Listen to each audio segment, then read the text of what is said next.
जब इस संबंध में मैं यहाँ पर अपनी बात को कह रहा हूँ, महोदय, मुझे सोशल मीडिया हैंडल पर एक बात बहुत अच्छी लगी।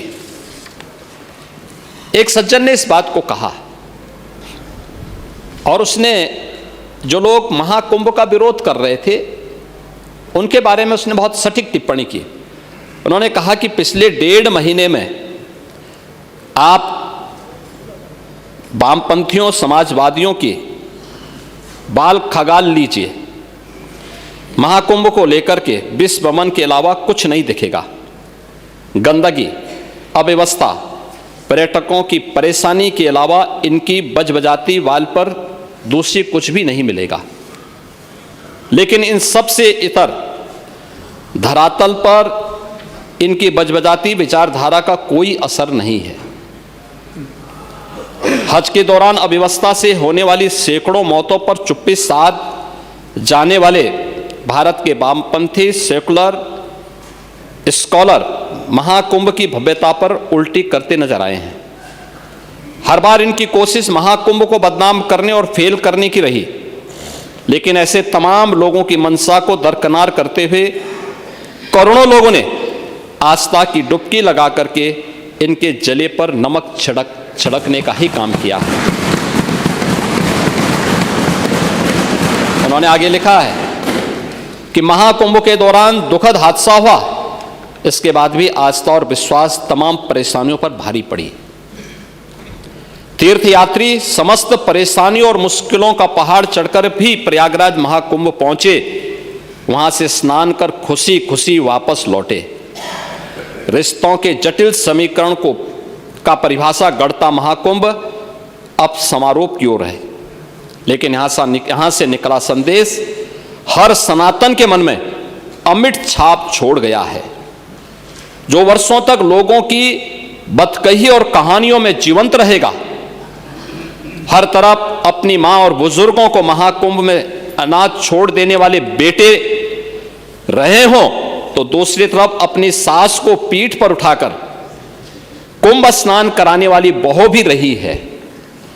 लेकिन सनातन विरोधियों को नजर केवल गंदगी पर पड़ी। मैं अध्यक्ष महोदय वह चित्र लेके आया हूं। ये देखिए, एक बहू है, अपने सास को पीठ पर लाद करके जा रही है महाकुंभ स्नान करने के लिए।